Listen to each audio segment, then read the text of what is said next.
And we have this get together on a daily basis, weekdays at least, because we think that there's a lot going on in this world and we want to know what we should be doing in light of it. I'm Doug Padgett. That's Dan Dietrich. We are sitting in our relatively, hidden away places in our homes, still in the midst of a pandemic and spring in the air. I'm in my basement in Minneapolis. Dan, you're in the studio. That's right. Little studio off the back of the garage here in South Bend, Indiana.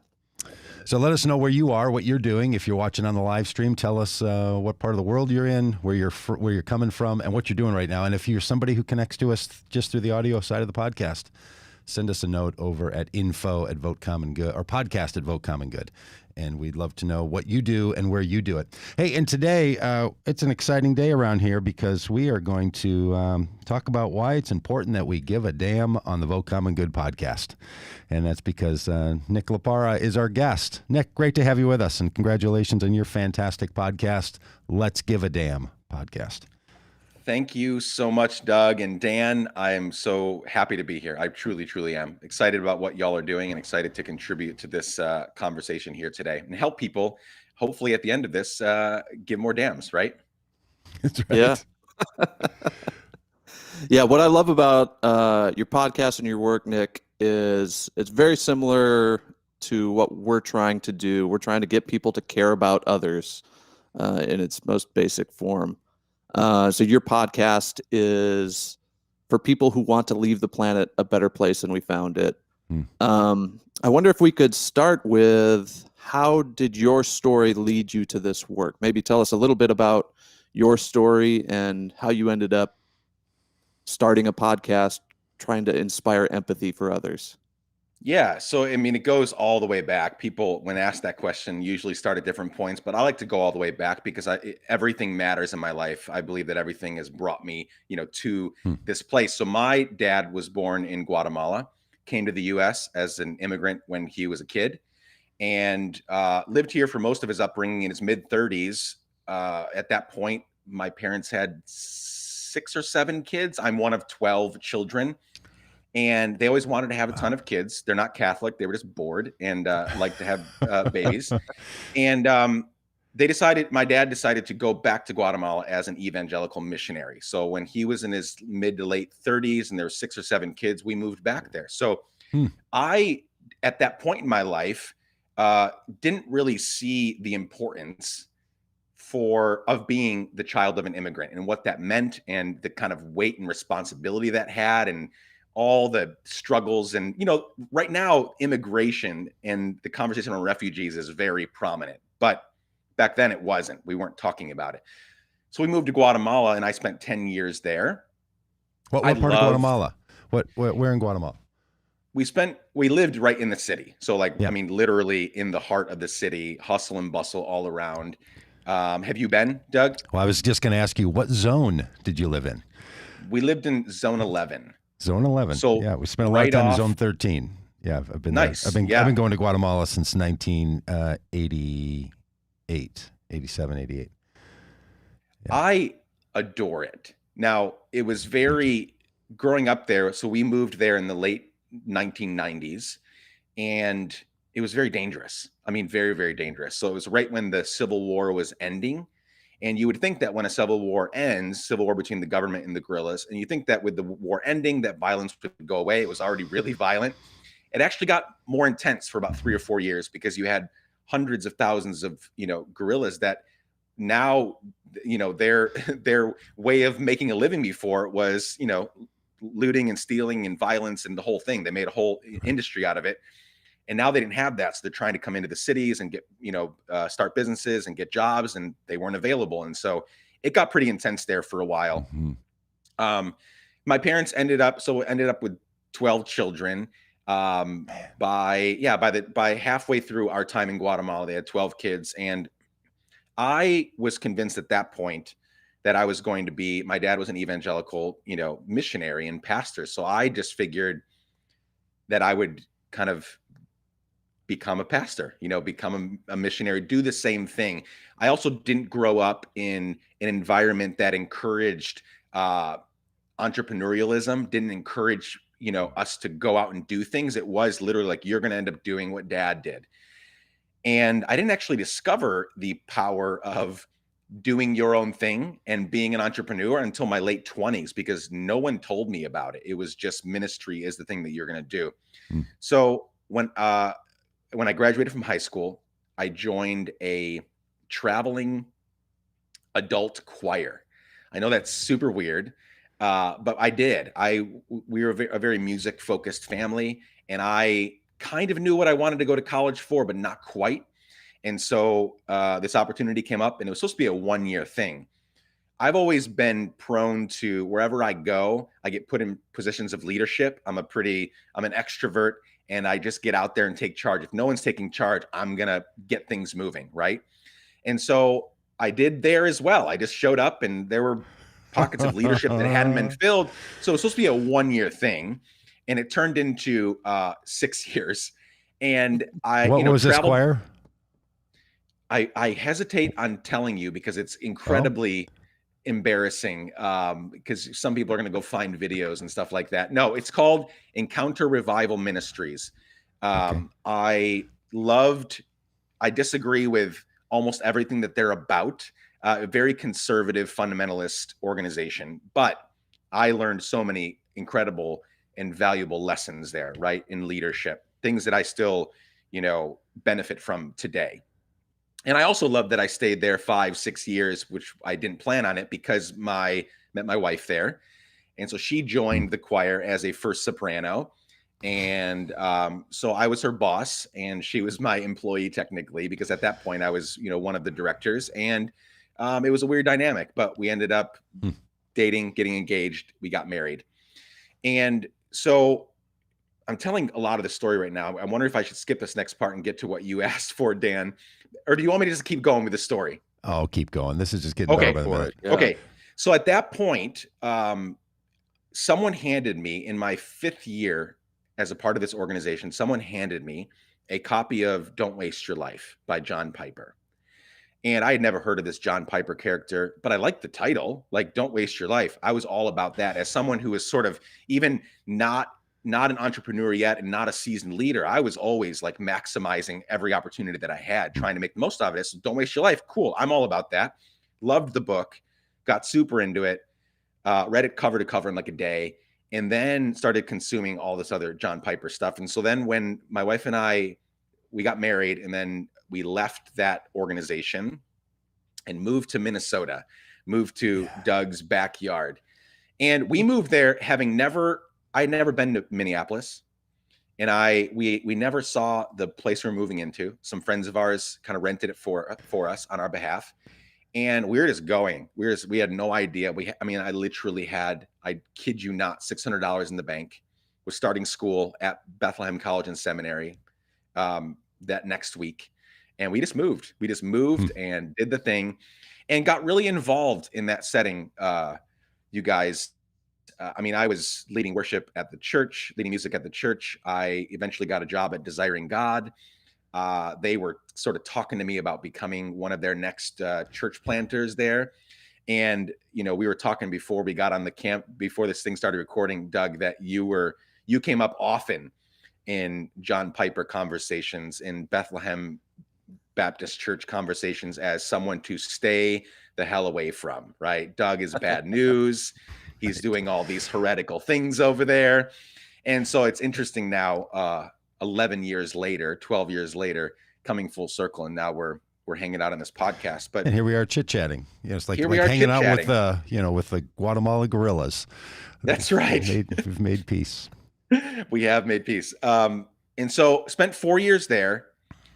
Ended up, and we could spend hours on why we ended up leaving the way that we left. But we left very disillusioned and very angry at sort of what was happening in that world.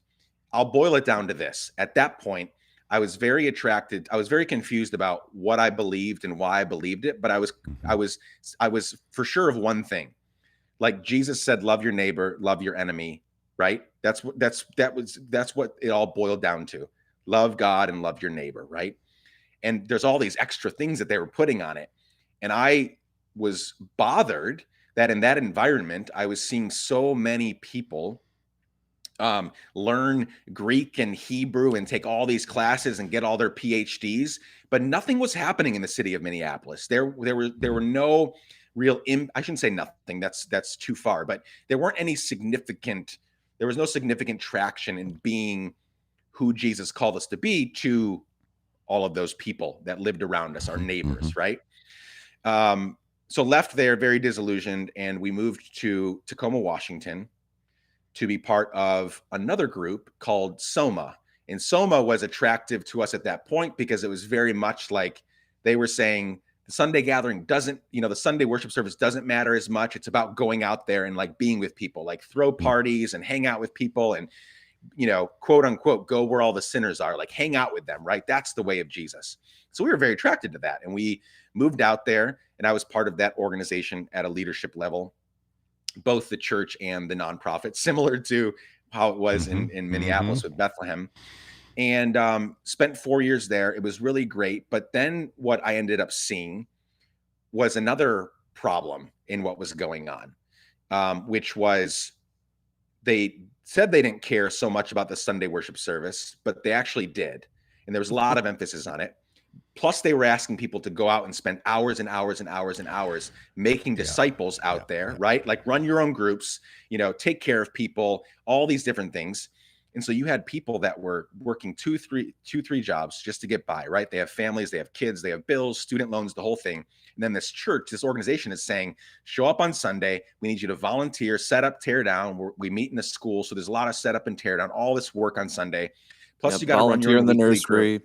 100, all of it. Yeah. And then plus you got to you've got to, run your own community group. They call them missional communities. And you got to, do marital counseling. If anyone in your group needs this, you got to do, pretty much like, other types of counseling and therapy for people that were in your group that were having problems.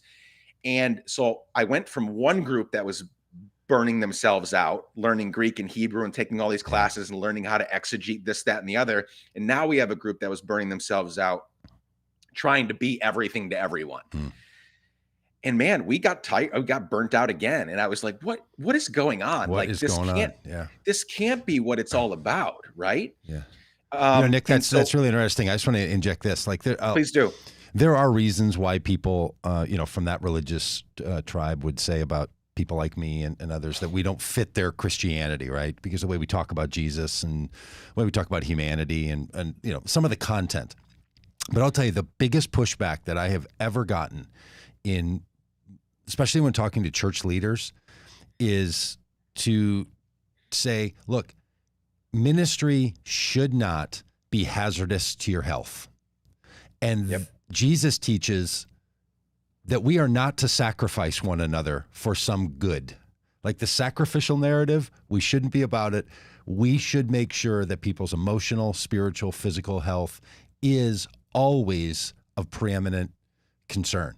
That causes that. You can say lots of things about Jesus. You can say lots of things about theology, but I'll tell you, there is an addiction inside of not just ministry, all of our society, but it's no different in many ministries, where that's the output that so many people are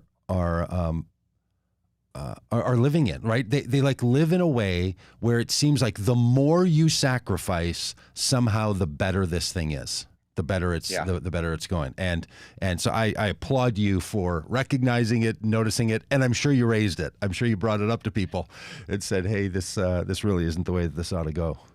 I did. I brought it up in many, many different ways. And, some people took it well, some people did not.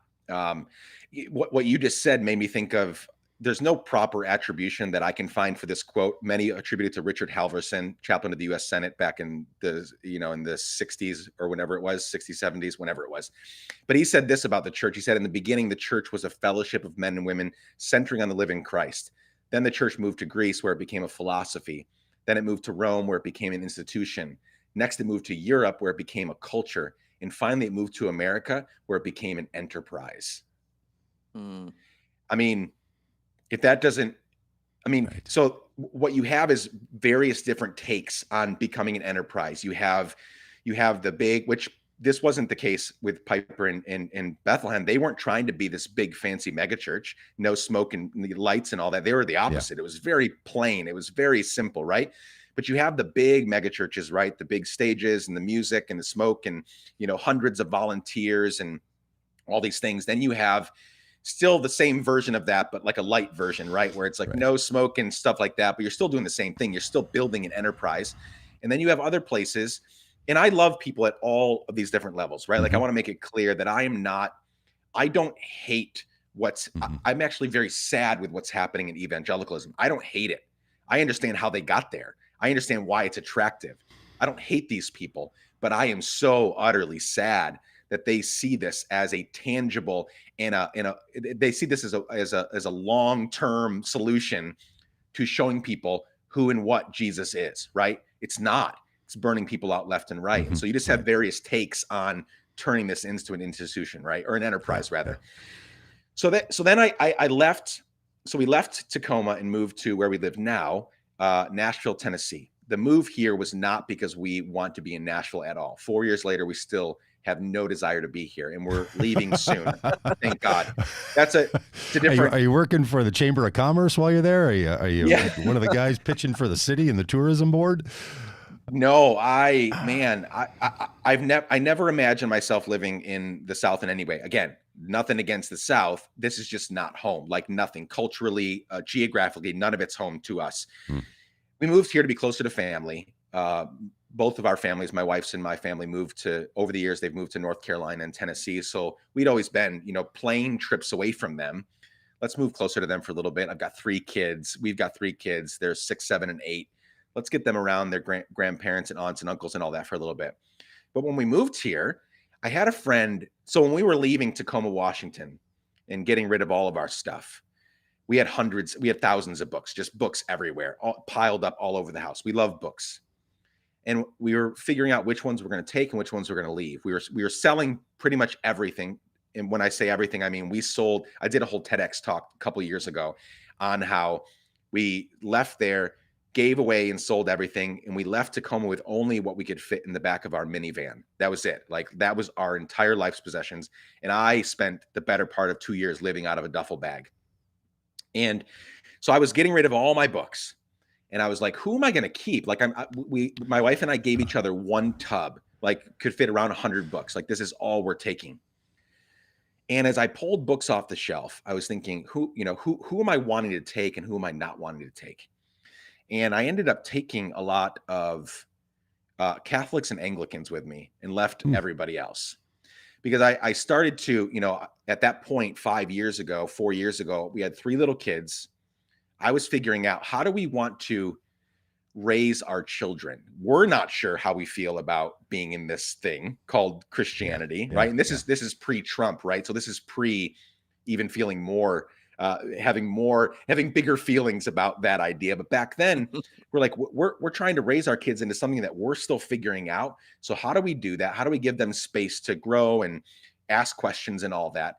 And it wasn't going to happen in the theological fields that I was in, the theological circles that I was in up to that point. I mean, they're very dogmatic. You have to have answers for, who God is and why God saves the way that God saves, and why people are damned to hell and all this stuff, right? And I just wasn't sure about any of that anymore. So we wanted to be part of something that was going to allow for questions and mystery, and also wasn't going to take a ton of our time, right? It wasn't going to be something that we were going to jump into. And it was going to be, this very intense process. And so I'm getting to the whole let's give a damn thing, I promise. So I left for the first time in 14 years of nonprofit work. I left it all. And we had I think $15,000 in the bank and no plan. But that's how we've always done it. Like we just kind of jump off the ship and see we'll land somewhere eventually, right? So we left Tacoma, left my job, left any sense of security, and moved to Nashville with absolutely nothing except for this deep longing to figure out what was next, physically, work-wise, spiritually, the whole thing. And at that point, I had been told all my life, everybody around me was like, if you want to do good in the world, you do it through nonprofit work, right? You start a charity, you start a nonprofit, you start an NGO. And I was like, that can't possibly be true. Like there's so many. And at that point, you've got companies now coming up. You've got social enterprise. It's kind of making this huge wave where people are having an impact on the world in a variety of ways. So I decided to explore what that looked like. While I was figuring out what I wanted to do next, I wanted to see what other people were doing. And so at that point, 2016, I started thinking of how can I tell these stories? I like to talk. I like to ask questions. I'm very curious and I love people. So what's the best and cheapest way to do this since I have no money and 4 mouths to feed? So I started a podcast. I hired a friend of mine to produce it. I was the talker, he was the maker, and we started this podcast. And I was, the whole idea was, so 8 months earlier, when I had left my nonprofit job and we still lived in Tacoma, I had this idea literally I woke up one morning and Let's Give a Damn was on my mind. I didn't know where it came from. I didn't know why it was there, but I was like, this is a thing. Obviously, give a damn is not an uncommon phrase. People use it all the time. But I wanted to get this idea out of I don't know what I'm doing yet, and I don't know how we're going to change our world, but I do know that I want us to do it together. I have seen the best things happen together. So I want to take this phrase, give a damn, that typically is used in a negative way. I don't give a damn, right? That's how it's usually used. I wanted to put a positive, collective spin on this idea. So I started Let's Give a Damn, and it was a podcast at first. And it's been a wonderful journey, y'all. Like I tell people that it's the best business card that I could have ever. You can't print a business card this great, because now at this point we're 180 episodes in. I have interviewed some of my heart is not, if you go look on my podcast page, there are some of the most famous people in the world on there. Priyanka Chopra Jonas, Matthew McConaughey, Chelsea Clinton, Rainn Wilson, Josh Radnor, Coleman Domingo, like all these amazing people that are household names, in the political sphere and in the entertainment sphere. My favorite thing to do is still to find someone that no one's ever heard of. And I say that you understand what I'm saying, that they obviously are known in their community, but in a larger scale, they're doing this amazing work and no one's ever heard of them. And so I love to tell those stories. And so what's happened over the last 3-4 years is I started a podcast thinking that it would just be a podcast. And slowly, through lots of work and hundreds of thousands of dollars and thousands of hours, it has become, we're still a small but growing community. And right now we're working on pitching a TV show. So we shot the pilot for a TV show. I'm writing a book under this company. This year, we're launching a nonprofit fund. We're going to help fund various projects. So I got out of the nonprofit world saying that I would never get back into the nonprofit world. And now I've started a nonprofit arm to my company. Yeah. Well, I one thing that I've learned was I was super burnt out on nonprofit work, but then I realized that, we can all play together. Like if it's going to be Let's Give a Damn, then we're talking about people that are volunteering. We're talking about teachers. We're talking about, Home Depot workers. We're talking about actors and actresses. We're talking about, it's everybody, all, the goal, as you put it, Dan, at the beginning, I've got this all over my website and I say this all the time, I want to leave the planet better than I found it. And those are the kind of people I want to work with. How do you make money on this project? I mean, how have you put it together? I know people do podcast, monetization in lots of ways. What's your structure? So I don't make money yet. And let me give you my philosophy behind that. So, and I say that it's not entirely true. I have had very strategic ad partnerships throughout the years. I did something with Red Bull a couple of years ago. I've done stuff with Scout Books in Portland, with Ruby Cup in Spain, and a bunch of other companies that are doing good in the world. But I'm a big podcast consumer. And I hate the ads on there. I skip over them right away. And I know that's unfair to the ad that paid to be on there, but I'm here for the conversation. And so I've tried my hardest to put very few ads on my shows. I've also, you would think that I would be pushing other ways to make money, but I am so overworked and overtired. We started a Patreon. I haven't put any real effort into that. Some people support us through Patreon, but I haven't put a ton of work into there. What I've tried to focus on with this podcast, I have literally spent, 6 figures on this podcast over the last 3-4 years. None of that even bothers me one bit, because I have already seen the benefit of having these conversations. Just a little anecdote of what I mean, a little story. So I reached out to last August, I think it was September. I reached out to Matthew McConaughey's team and said, I know his book is coming out, Green Lights. Here's what I've done on the podcast. Here's the guests I've had. I did my little pitch. And 10 minutes later, his publicist emailed back, and it was the shortest note I've ever gotten. Usually, there's some pleasantries and like, yeah, they can't or they can. Literally, the response was, it was a date and a time. That was it.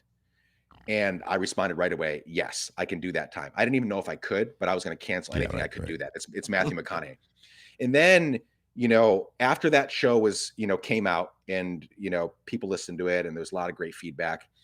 A week after that came out, Priyanka Chopra Jonas, who's a much more famous figure than even a Matthew McConaughey, her team reached out to me and said, hey, we loved what you did with Matthew. Great interview. One of the best that we heard about his book. Do you want to have Priyanka on for her forthcoming memoir? So it's kind of been building on itself, right? Like, I got very lucky. I will give credit where credit is due. Very early on in the show, my friend Golreese Lucina, who helped start Soul Pancake, the great online platform that Rainn Wilson started. She's one of the co-founders there. She said, hey, if you want to have, so she was on my show, like episode 4 or 5. And she said, hey, if you want to have Rainn on, let me know. I'll ask him. So she did. And Rainn said, yes. So I flew out to LA, spent time with Rainn at his house, did the podcast, and having Rainn on sort of opened the floodgates for like, and now it's even like Rainn is, in a certain sphere of people, Rainn's like, and for those who don't know, this is Dwight Schrute you're talking about, right? This is Dwight Schrute from The Office. Yes, right. That's his iconic role. For people that don't follow the actors' names, yeah. And after having Rainn on, it just kind of like built on. So now it's at the point now where I've had Priyanka, who again has 120, 130 million people on social media that follow her. Now that opens me up to a whole new level of asks that I can make to different types of people, right? Like one of my, I don't know if it'll happen. I've just been putting it out there in the universe. Like kind of my dream get for 2021 is one of the Obamas. And so now I am at a better place than ever to be able to make that. You think it's going to be Sasha? Totally. Malia. Likely. I think I want to have Malia on. Yeah.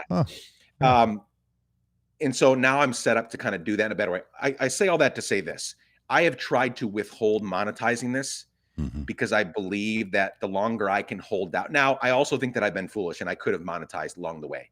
But I would rather take that L and continue to put it out and put it out and put it out. Because if I had not put it out, and maybe if I had monetized it or made it kind of made it have a different feel, then I wouldn't have had this production company reach out and say, let's make a TV show together. Or I wouldn't have had the book agent reach out and say, let's write a book together. Or any of the other opportunities that I've had, those wouldn't have happened or may not have happened had I tried to make this a business too quickly, right? So now how I think what you're also getting to with, I am a consultant. And so I do a lot of social impact and strategy consulting and business development consulting. So that's how I make money. I work 30, 40 hours a week on Let's Give a Damn stuff. None of that is paid. I work another 30, 40, sometimes 50 a week on my consulting stuff. That's how I make money. And just trying to cobble it together right now while I see what's next. If a TV show gets made this year, well, that's going to change my schedule. If we get somebody to buy a season, then I'll be spending a lot of time on that.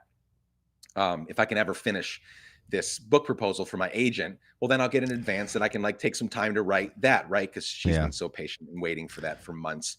So it's a little bit of everything right now. Somebody might say, hey, you should take a look at the story you told earlier, though, about all those nonprofits and all those working hours and all that, and like find a rhythm in there.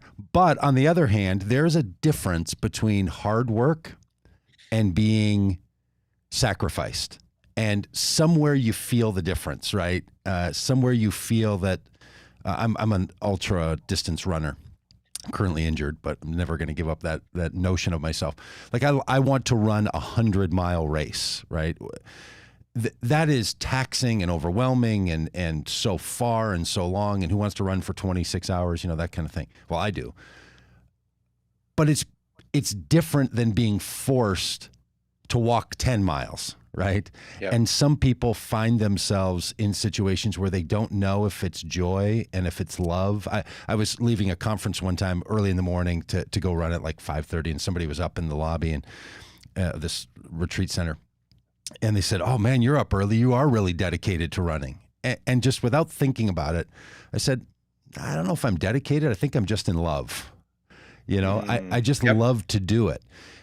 And I think this is what you're getting at. Like that can be the difference, right? When you're not being splayed out and drained, you're creating and making and feeling like you're participating in something really great. And a lot of people are in those other systems and churches and they feel like that for a while. And then at some point it doesn't. And I those are felt the that moments. way.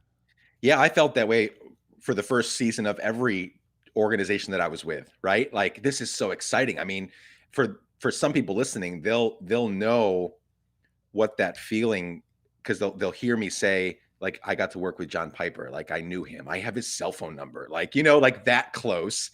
And they're like, oh my God, like that's insane and incredible. And it's like, cool. Well, that wears off when you start seeing the behind the curtain, right? That wears off when you start seeing what's really going on here, and how physically, emotionally, mentally, spiritually taxing being a part of this constant ongoing environment truly is, right? Yeah. And you're totally right to point out that if I was working at UPS, right, or what have you, nothing against people that work at UPS, all work is dignified, right? But if I was to work there and they were to say work 70 hours here, that would be the worst thing ever. But because I'm in a situation, and I thank God for it all the time, that I'm in a place where right now I'm working more than I've ever worked in my life. But I'm also, both my consulting clients and my work with Let's Give a Damn, which is technically, legally 2 companies and a nonprofit right now, all of that work is giving me so much life and so much energy. I have bad days, and sometimes it gets too much, but by and large, I'm working on stuff that matters. And so I have this energy, and I'm in sync with, for the most part, not perfectly, with my wife and family, right? So I'm still giving them time, and I want to spend time with them. And one of the only positive things of this whole pandemic, right, is that we're officing in our homes. And I went from being in coffee shops and co-working spaces every day and on a plane every other week to now being stuck, and I say stuck with tongue in cheek, like at home. I had to make, you're sitting in I'm sitting in my dingy shed out back that I converted into an office because I had to start staying home and working. So now my kids get to visit every day. So I'm in a really good rhythm, and I don't feel like I'm being sacrificed at the altar of some God or some theology to do this intense work. I feel free. I feel light as a feather doing this work, even though it's an incredible amount of hours right now. Yeah.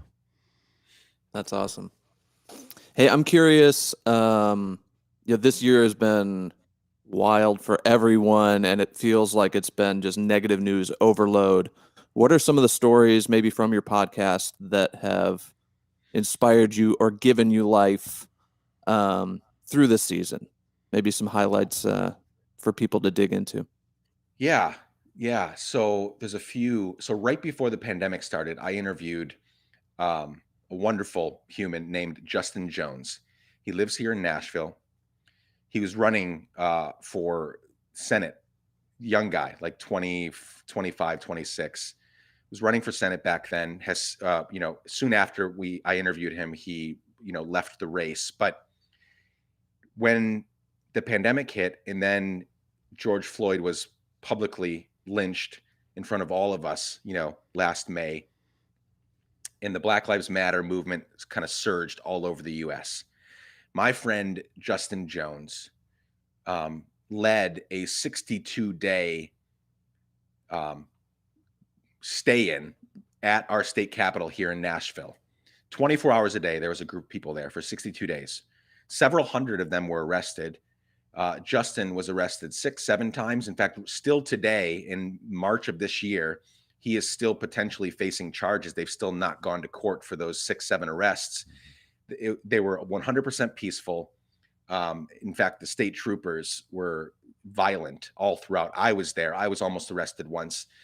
They arrested a black girl next to me and threw me back over the fence, which was a weird thing in and of itself, that they arrested during a Black Lives Matter protest, they threw me back over and arrested her. It was just an insane summer for all of us, right? And Doug, you being there in Minneapolis, kind of the epicenter of all of it. It's been a joy and a hard joy, right? But it's been a joy to watch Justin, to have watched him lead that movement all throughout the summer, 62 days, and still paying the price for it months later. Like, that has given me like Justin Jones, on Twitter and Instagram at Brother Jones, just a wonderful human that I've learned so much from. I mean, 10 years, my junior, and just teaching me a hell of a lot during this season of life. So very excited about that one. I also had another conversation with actress Elizabeth Marvel. We talked, and she's not on social media, and that was part of the beauty of our conversation. She's a very well-known actress, House of Cards, and one of the new Marvel shows. She's been on tons of movies and tons of films. You'll recognize her if you pull her up. One of the reasons a lot of people don't recognize her name is because she's not on social media. She hasn't built that presence.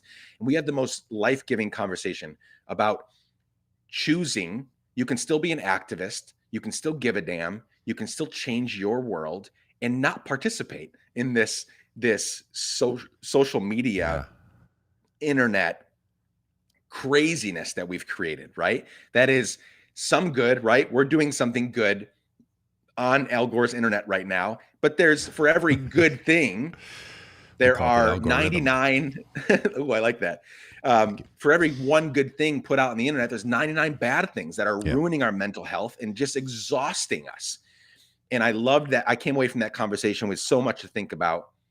And so I would encourage people to listen to that one. There's so many, even if it's not pandemic related or Black Lives Matter related, we've done, through the summer, we upped it to 2 episodes a week, and usually it's 1 episode a week. And I've just had so many conversations that have encouraged me so much through this really tremendously hard year that we're still not out of, this tremendously hard season that we're still in the middle of. I've been encouraged deeply by just knowing that there's so many different kinds of people out there doing so many different kinds of things. One of the things, guys, that changed me, when I first started Let's Give a Damn, I'm an Enneagram 8. I'm kind of off the charts extrovert, love people, no challenge is too big. I kind of want to just like challenge and, knock down anything that's bad and build up things that are good. I'm a very aggressive person that people can't figure out most of the time. And when I started Let's Give a Damn, it was all this big, let's change the world language, right? Yeah. And I learned very early on that, thankfully, because people spoke very frankly and honestly with me, and the feedback I got from mentors was, you can't change the world, Nick, but you can help people change their world, right? So 2 years in, I started using this language, like, you first have to give a damn about yourself, right?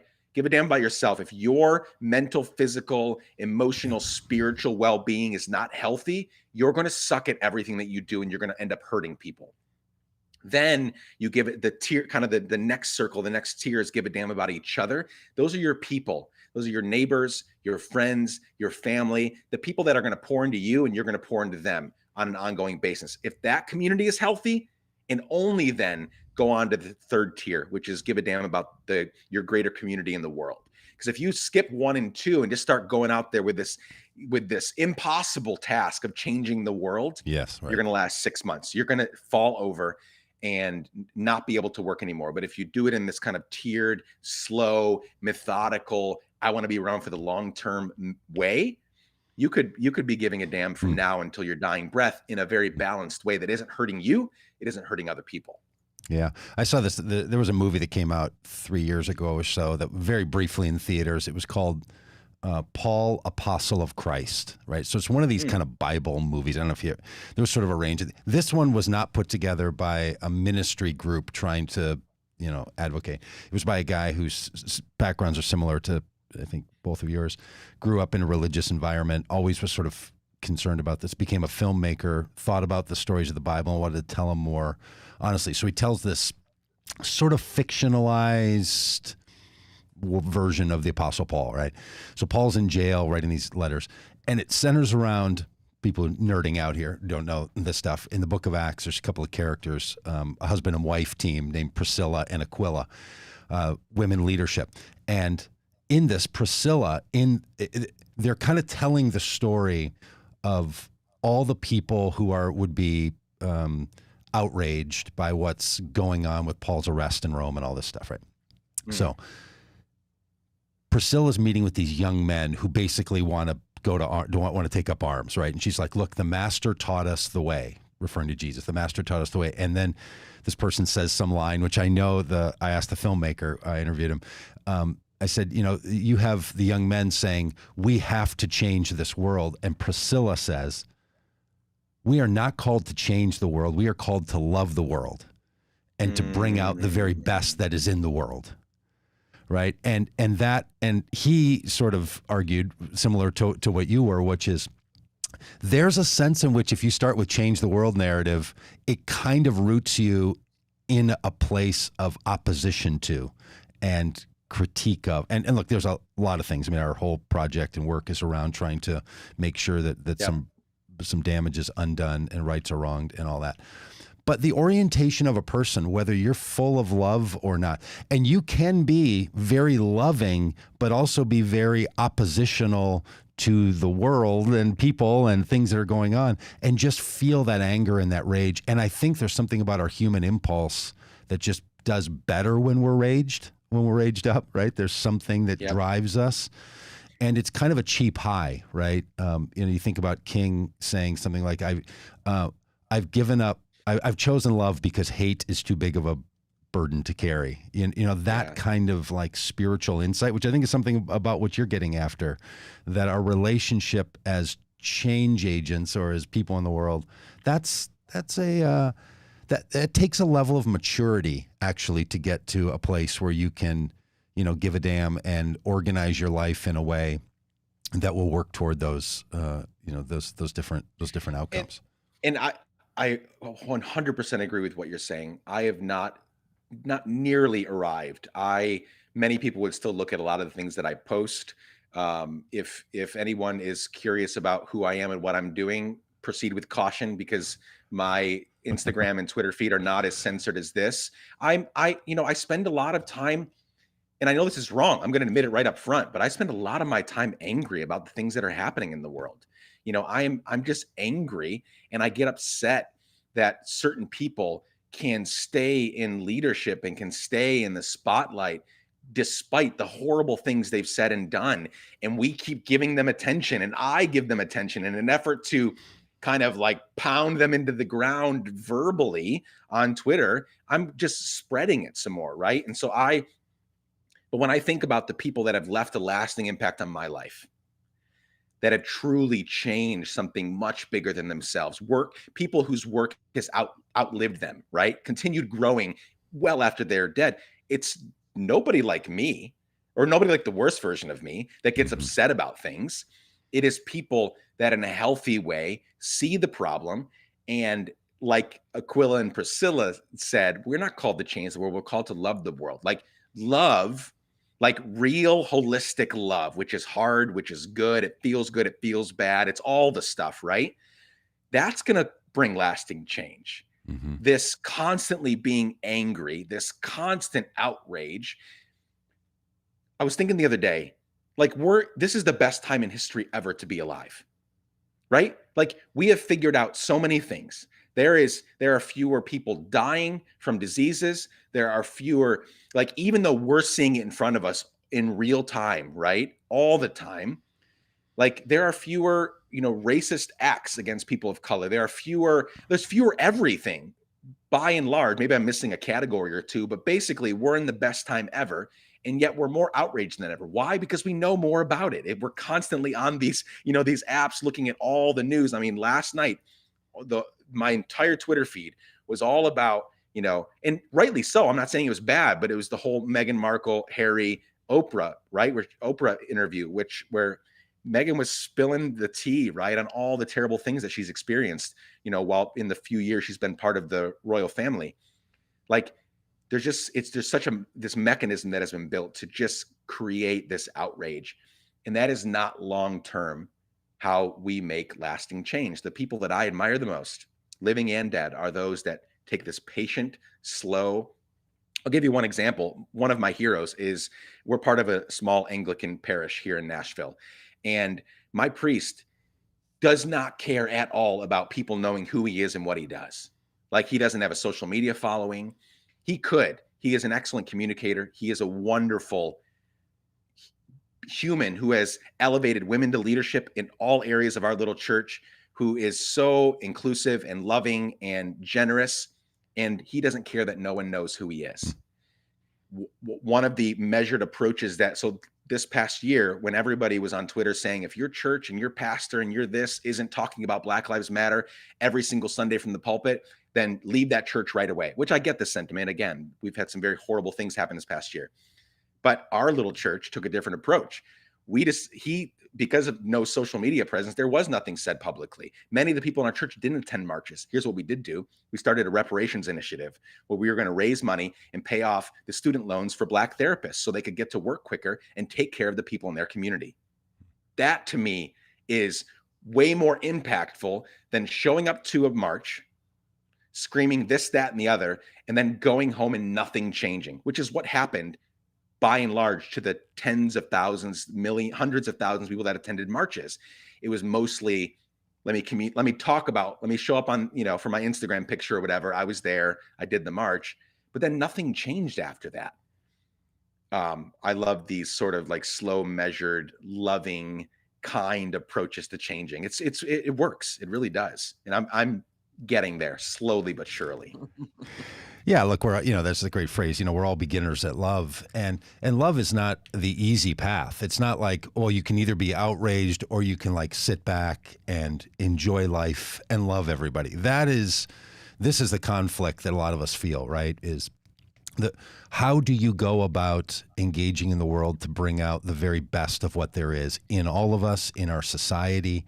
How could you be someone who wants to be both conservative and progressive, in the sense of like, you want to conserve anything that is life-giving and you want to leave behind anything that's not, and you want to progress to the areas that are more life-giving than what we're experiencing right now, right? So if you change your orientation, and I'm politically, way over on the progressive side, and, right, and advocating on a daily basis that, Republicans need to pay a price for their insurrection and for their white nationalism and Christian nationalism that's destroying so much goodness in this world. And we should not conserve that stuff. That's what we should leave behind. But boy, there's just a way that one has to orient, right, themselves and their work. And I'm sure in all of these conversations that you've had with high profile and non-high profile do-gooders, or I think you call them damn givers. Is that right? Damn givers. Yep. The only other person I've heard use that phrase is John Pavlovitz. He uses that same phrase. I don't know if you know John, but he says, "Blessed are the damn givers." It's one of his great phrases. It's kind of, that's an interesting one, and I'll say this quickly, and then you can keep going. But like, I've gotten hit up dozens, if not hundreds, of times at this point, with people asking, and I don't think it's the case. John, if you're listening, I don't think that's the case. Again, I didn't make that, like, it's not original what I've created with Let's Give a Damn. I just used something that was commonly talked about and put my own spin on it. But I've had so many people reach out to be like, did John steal that from you? Like, did he take that from you? Because we never heard him talk about it until we heard about you. And I'm like, it's probably just coincidence. I like what John puts out. I have no problem with John at all. But yes, he's the only other person that I've seen, use the whole damn giver thing. It just was natural for me with Let's Give a Damn. It's like, well, if we're giving dams, you're a damn giver. So whatever. I like it. Yeah, I like it too. I know. I think it's really great. And it's hard, right? It's really hard to care. And there are so many things, right? You'd sort of doom scroll through your Twitter feed or Facebook or Instagram, sort of looking for the thing that there is this moment, and I'd be interested in each of your thoughts on it, that I feel like I experience sometimes, a little moment of my own confession here, that like, is there a current struggle that I don't know about that I need to get, schooled up on or get engaged with. Like there's something strange I feel when I'm doing that, right? Like I'm hunting for a cause that I think me or the organizations that I run is supposed to be involved in, or something we should be talking about. Like that sort of just window shopping version that I don't think everyone does, maybe. But I feel that temptation myself to care about everything that is going on and happening, because I have a gluttony problem with that, right? Like I want all of it, and I want to be engaged in all those issues. It's not a healthy pattern. It's not a healthy moment. It's not a healthy way to approach these issues. Yep. That what you find out when you get into an issue is you meet people like you're talking to regularly on your podcast who they've really dedicated themselves to this issue and they really understand it, and then I sort of come in like a cause tourist and ask So around good. like, hey, what's going on here? And like, hey, I'm with you, and I'll pick up a shirt. And like that's a hard thing. It's a hard thing about really caring about the causes in the world, because there are more than enough to take up all of our time and energy. Do you have anything, Dan, or you want me to jump in? Yeah, just a quick comment. I think compassion fatigue is a real thing these days, where there's just so many things to care about, and all of it is intertwined, whether it's the coffee you drink needing to be fair trade and justly sourced, to where your clothes come from, the iPhone you have in your pocket. It can be overwhelming really quick, all the things that we can potentially care about. So. Yeah, so I love that. I love that, and I totally agree. There is a lot of fatigue. I love compassion fatigue. I love kind of social impact tourist, right? As you were talking about, so here's my thought on that, and here's what I've learned. I've tried to encourage people. I just talked with Jedediah Jenkins, best-selling author, Jed Jenkins, who just wrote an amazing book, Streams to the Ocean. We were just talking the other day on the podcast, and he said, we've got too many violins that are trying to be flutes, and we've got too many flutes trying to be timpanis, and we're trying to play all these different instruments that aren't ours, instead of fully living out our, like, there's a best version of ourselves that very few of us ever get to, because we're so distracted by everything that's happening out there. We literally are, Doug, as you said, window shopping, and nobody can do all of that. One of the most grounding statements that I've ever heard in my life, and that I think about every single day now, is from Ram Dass. And he says, we're all just walking each other home. Like when I start thinking about that, when I start thinking about, yes, things are really bad, but we're going to be okay, then I can chill out a little bit. Then I can sit back and realize that I can't do everything. So I'm constantly encouraging people in that phase one that I talked about. You have to first give a damn about yourself. Part of that is figuring out, what the hell do I care about, and how much time, how much intensity and time and energy am I going to put into that thing? And I can't be everything to everyone. So we've got the right and the left, right? The right is really good at picking one issue and going all the way to the end on that, right? Whether it's fake or real, they've chosen pro-life. They don't care that Donald Trump has done all these terrible things. They don't care that there's 20 plus rape allegations against him. They don't care that his life is ridden with scandal, money, and otherwise. They don't care about any of that. Once upon a time, he said he was pro-life, and that's it. That seals the deal for us. So the right has that issue. The left has this issue where if something happens in the world and you don't tweet about it, you're an idiot. You don't care about people. You're part of the problem. You're part of the problem, that because this thing happened in the world, this new person, this black person was murdered by a cop, or this women's march took place, or this is happening to the Uyghurs in Myanmar. All these things happening in the world, and climate crisis, and you're not a vegan and you still order from Amazon and you do all these things, right? And if you don't tweet about all that and care about all that, you don't really give a damn. Mm-hmm. That can't happen. That's impossible, because all of us are super frail, limited beings. We're just a bunch of atoms bumping into each other. and we are just trying to figure out how to get by to the next day, right? That's the truth of the matter. So if we can all focus, if we can all first chill out, be more generous with each other, realize that we're all, as Ram Dass says, just leading each other home, then we can have a lot more grace with each other. And we're not going to be judging each other online based on what we post or don't post, because that is just not helpful. There might be a conversation that needs to be had with that person. Maybe they need to give a damn more. I don't know. But judging them based on their output, not knowing if they're feeling emotionally well, if they're feeling suicidal, if their friend just died, if their mother just passed away, if their father has COVID, like there's so many things that could be happening. They lost their job. They don't know whether if they're going to be able to pay rent. We don't know any of that. We're just going to judge them based on what they posted about. That's ridiculous. Or didn't post about. Yeah. Or didn't post about. That is absolutely and entirely unhelpful. Yeah. So kind of slowing down. Yeah. It's interesting. It's almost a sign of privilege to be able to tweet and care about every cause. And on the flip side, it's almost a sign of privilege to be able to check out from everything and not care. Like, so many people have to care because it affects them directly, and they're not given the opportunity to just, I don't think I'll tweet about it today, or I don't think I'll care about it today, because it's looming ever present in their lives. So I don't know what to do with that. Yeah. tension, And I mean, but- I tell you, I feel this very deeply. And I've been wondering for a long while if a relational approach to issues can help. And what I mean by that is that to see ourselves as a part of a relational network and a relational web, as human beings, as communities. And sometimes for me, and I'm not trying to let myself off the hook. I feel like I'm about to make some excuse that lets me off the hook. And this is not at all what I mean to let me off the hook. But if I can know someone who cares about an issue, and I can love that person and be connected to them, that's maybe my best way to care about that issue, right?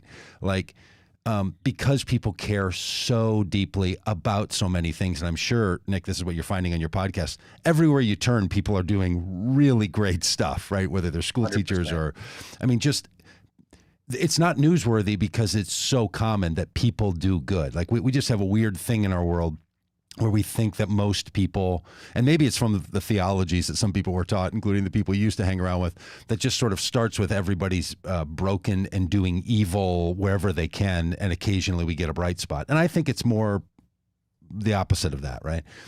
But if we can know somebody who's doing the good and is connected to it, that might be the most important thing. So sometimes instead of, doom scrolling for causes, what I'm now trying to do is to find people that I'm like, well, here's somebody who really cares about that issue.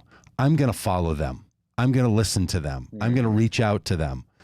I'm going to sort of know them, even if it's in a passive way, right? That they don't know me, but I'm going to pay attention to them. Like, if we don't humanize the lived experience of being a human being, where what we're fundamentally doing is knowing each other and the causes that matter to us, because it's just much easier to know 100 people who care about causes than it is to feel like you have to deep dive on all of the causes, right? And I wonder if there's something in us that we could start, like a mental log of, oh, I know someone who's into that issue and they care about it. And if they need me, they'll call, or they can invite me in. And I want them to know me about the issues that I care. I just feel like we have to index the causes we care about somehow differently in our world than what most of us feel like we have available to us right now. I couldn't agree more. I don't even want to add anything to that. It's the hard work that we need to do so that we can, because I'm interested in being in this for the long term, right? Like I don't think about retirement. I have no plans of doing it. Like, I get one shot at life probably.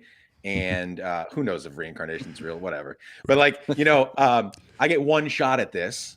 So I want to use it up, but in a healthy way. Like, I want to maximize it till my last breath. But I can't do that if I'm not doing this indexing, if I'm not doing this compartmentalizing, if I'm not doing this really like this focus. I mean, look at people that build great stuff.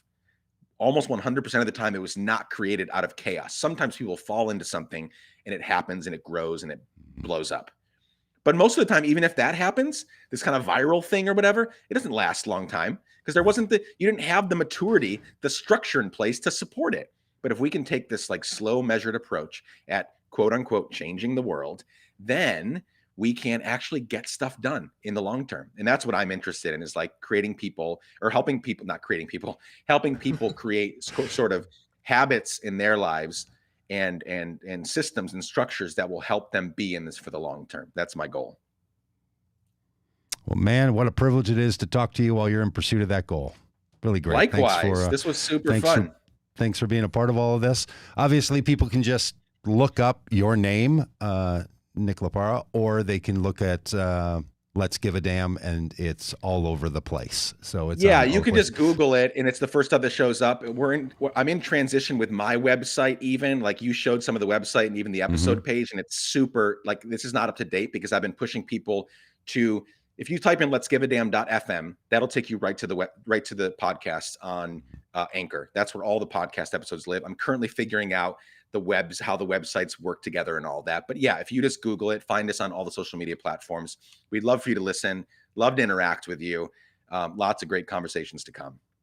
And you're available for consulting relationships with people and organizations. Depending. Yeah. I'm actually, last note, I'm trying to ramp that down because I'm at a point in my life, like if this TV show works out and writing a book, and Let's Give a Damn is getting there as it's building out. Like consulting, I love it. I'm good at it, but you have to trade, you trade work for a certain amount of money, right? Your retainer. And I'm getting to the point where it's like, I need to begin thinking about, okay, I got this organization that I'm building. I think it's going somewhere. I think it's working.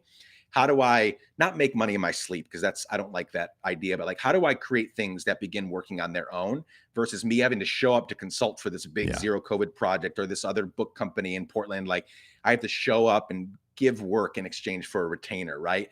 That needs to come to an end at some point, or I will physically pass away from just working too much. Like this has to happen at some point. So thank you so much, you both. Hey, you're welcome. Yeah, thank you, man, for being with us.